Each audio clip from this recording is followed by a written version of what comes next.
Welcome to Code with Ceiven. Today, we want to talk about HTML boilerplate. How do you work? What is HTML boilerplate?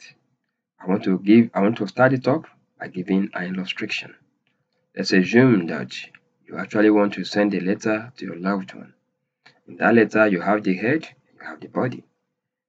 The head is where you write the address of where the letter is going to. That's the same thing with HTML boilerplate. Okay. Now, how does this work?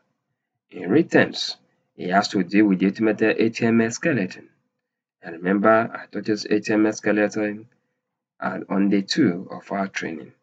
Though I told you I'm going to revisit it when we go to HTML boilerplate. So this is the HTML skeleton. Start with doc type HTML. HTML is the file you open, and you also close HTML. Then you have the head and the body. And then other things that will come in between any of the two. We'll explain all of this. I won't go far on this. But why do we need HTML boilerplate or HTML skeleton? Because HTML has evolved over time. So you want to tell the browser the HTML you are using. Is it HTML1, HTML0, HTML plus, or HTML4 or 5? In 1991, we have HTML. In 1993, we have HTML plus. In 1995, HTML 2.0. In 1997, HTML 3.2. 1999, HTML4. And lastly, in 2012, HTML5. HTML5 makes use of doc type HTML. That's why for you to your browser to know you are working with HTML5, you have to use it, which is this doc type HTML. Remember, there must be an hyphen immediately after your lesson. So after that, the next one, which is a file, you tell them that my document type that I want to use I want to type a document, and that document is HTML. So the next one, you have to open that HTML document as a file. And here is where we open it as a file. So our HTML document as a file, you have the opening and closing tags. In between, you put every other coding or programs you want to use. So what about the language? We say, well, you can use any of the language that browser can recognize. It can be Chinese, French, but we say we want to use English. That's why I say lang. Lang equals to EN. Lang stands for language, EN stands for English. So we move on to the next one, which also under the head. Many things can come over the head, including meta. Meta has so many. Meta tag, meta chassis, meta this, meta that. But what does meta stand for? Meta stands for data. Data, okay? I want a data, and data, for example, this meta chassis equals to UTF minus 8. Simply put is, we want the data set here, the data here is a character set. And that character set should be UTF minus 8. UTF minus 8 is used by many web browsers, even US and many other across the world.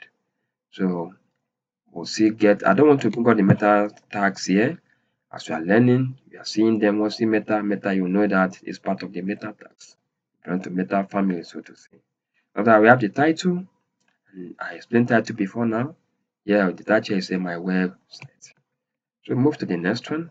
And here, before we can talk about this, I want to show you the quickest way. I believe I've shown you before now, but let me still show you once again.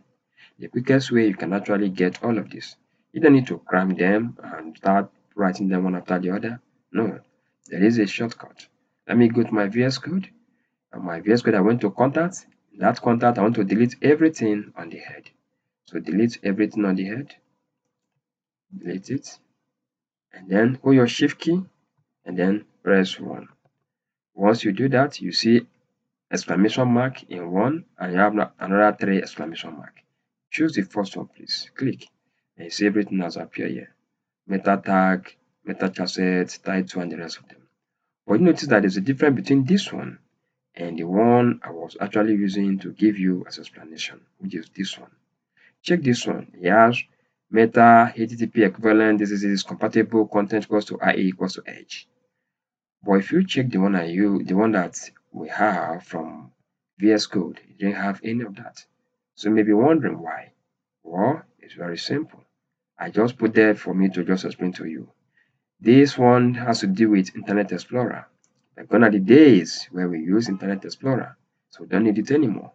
It's already out of the way. Okay, so that's why you can't see it here, but you see it. You can't see it on this new one, but you saw it there. So what is it? Meta name.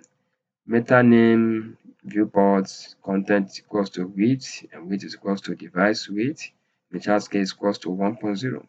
Here you are just telling the browser that, see, I want the scale to be 1.0, a screen that you can work with any screen.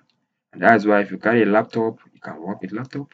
You use phone, you can browse on your website on phone, because your website will adapt to any screen that the user is using to view or watch the website. Did you get that? If you do, let's continue. So document, as usual, you put your title. And after that, there's many other things like link. When we get to CSS, we also use how we can link CSS to HTML on that head as well. So many things can come to the head, but we'll take them one after the other. Thank you for being there. Thank you for coding with Ceiven today. See you in our next class, where we're going to do our first project in HTML. I can't wait to do that. See you there. Thank you.